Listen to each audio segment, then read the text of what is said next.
It's no secret alcohol sales are subjected to a confusing mix of rules in North Carolina. John Sanders recently examined some potential changes to those rules. John is the senior fellow in regulatory studies and research editor at the John Locke Foundation.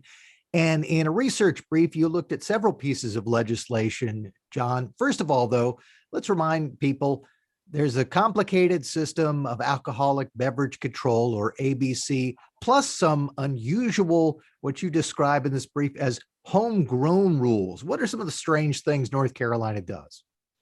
All right, so some of those things include bars and taverns in North Carolina can't hold happy hours or do targeted drink specials like ladies' night.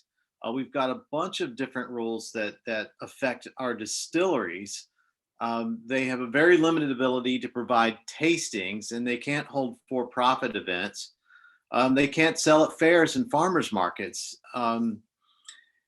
And going back to bars and taverns, they can't hold special drink promotions, things like 2 for 1, or buy one get one free, or buy a meal and then get a drink. Um, our distilleries aren't allowed to self-distribute. They can't sell drinks and bottles off site. Um, our We have a big apple, thriving apple business in North Carolina, but our ciders and then perries, which are like ciders except for pears, they're not taxed like beers, but instead they face like a 62% higher tax rate, something even the federal government doesn't do. And our distilleries, they're not even allowed to sell a bottle in-house unless the buyer has participated in a tour. But what makes it even more difficult is, unlike breweries and wineries, our distilleries are closed for half the weekend on Sundays because they can only sell when the ABC stores are open. So safe to say, a lot of hoops you have to run through if you or jump through if you want to sell alcohol in North Carolina. But your research brief looks at several pieces of legislation that would help relax some of those rules. Let's talk about them. First Okay. one is House Bill 890, which would relax the restrictions in several ways. What would that one do? Well, for example, it will allow some sales on Sundays for distilleries. It'll allow distilleries to sell on certain holidays like New Year's Day and Independence Day and Labor Day and Thanksgiving. It would essentially eliminate the tour requirement before someone could purchase a bottle at a distillery, and then it will allow distilleries to ship bottles directly to consumers, but only if they're consumers in other states or nations, not in North Carolina, because in North Carolina, they still have to go through the local ABC boards and their exporters. All right, so that one would Yeah. would lift some restrictions in several ways. Let's talk about another bill, House Bill 781, and this is something that has been described as adding new social districts. What does that mean, and how would that help?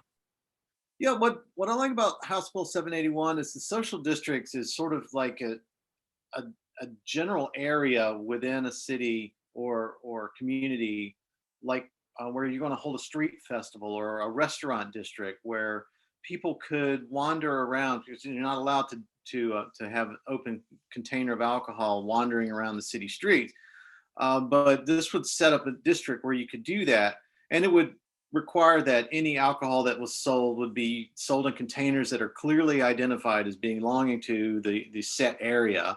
It could be made of glass, it could be greater than 16 ounces, and so forth. But it would be a good way to promote tourism and the industry within the cities. And it sounds as if it gets rid of one of those rules that a lot of people don't know about. You go to a festival, you buy a beer, but you can't take it one place or another because of current restrictions.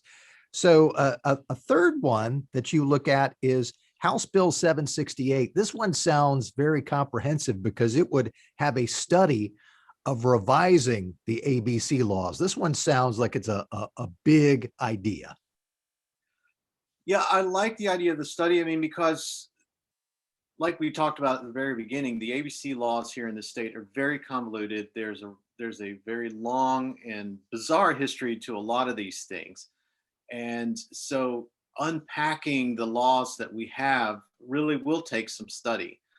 So this study is going to look at how other states um, eh, other states regulate and craft laws governing not just the sale of alcohol, but the manufacture of it, possession, consumption, labeling, distribution, even kinds of liquors that are affected.